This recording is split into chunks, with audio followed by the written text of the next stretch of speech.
Hello everybody,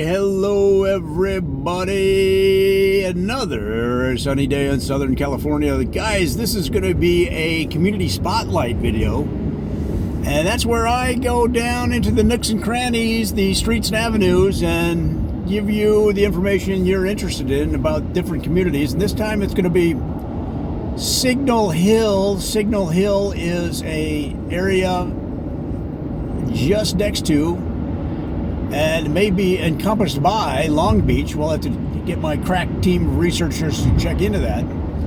But Signal Hill is one of the most interesting communities in Long Beach because it literally was and is a signal hill.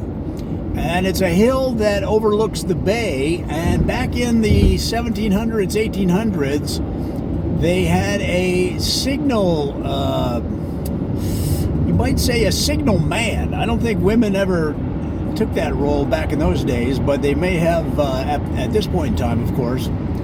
But back in those days, a signal man would stand on top of Signal Hill and signal to the ships various information using flags, flares, and fires.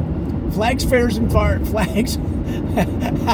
flares and fires, depending on the weather, the wind conditions, the distance of the ships, and the urgency of the message. So, for example, let's say he's just communicating football scores, right? He could use flags for that. So it might be Pittsburgh 31, Browns 0. Now, what's interesting about that information is that it would be no surprise to anybody on the ship that the Browns not only were losing a game, but had not scored in the game, and it was close to the end, middle of the fourth quarter. All right, he may use, so that's flag. You might use flags for that. Now, a flare is a little bit more urgent information, okay? And that might be something along the lines of, if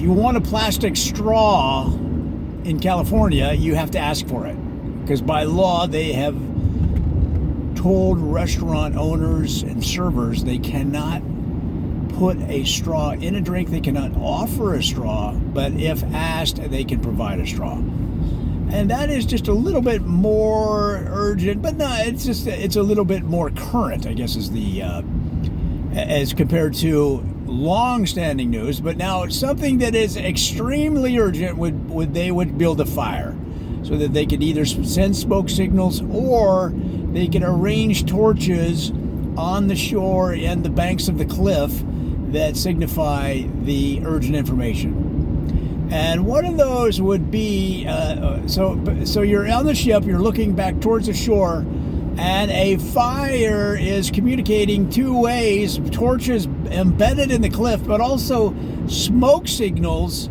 towering over Signal Hill near Long Beach. And you're the captain, you're looking through your telescope, and you're like, holy macaroni, are you kidding me? I mean, this is huge information.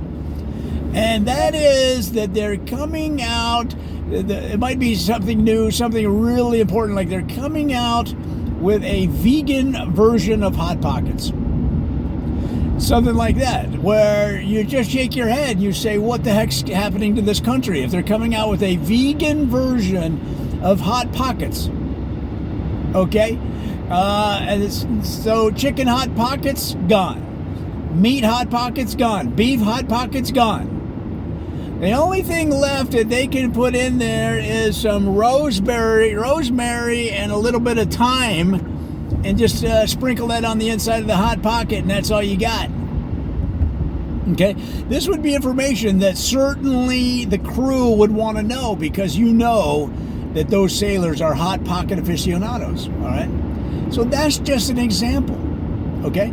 And then, again, let's say that it's early morning. This would be an example of where the weather and the conditions play a role. Let's say it's a misty early morning that has intermittent hail, okay?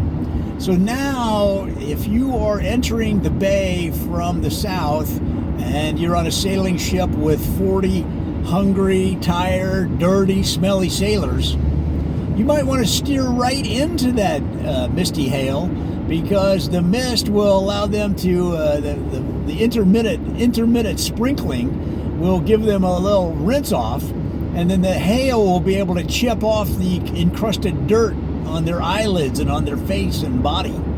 Okay?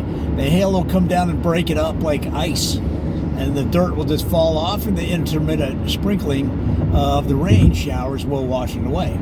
So this would be something you'd really want to know, because if you've ever, just think about it. Just think about it. You're the captain of the ship. You probably have your own stateroom, your own shower, so you're nice and clean. But your crew smells like they've been working in the subway tunnels, laying new tracks for the last 30 years and haven't seen daylight.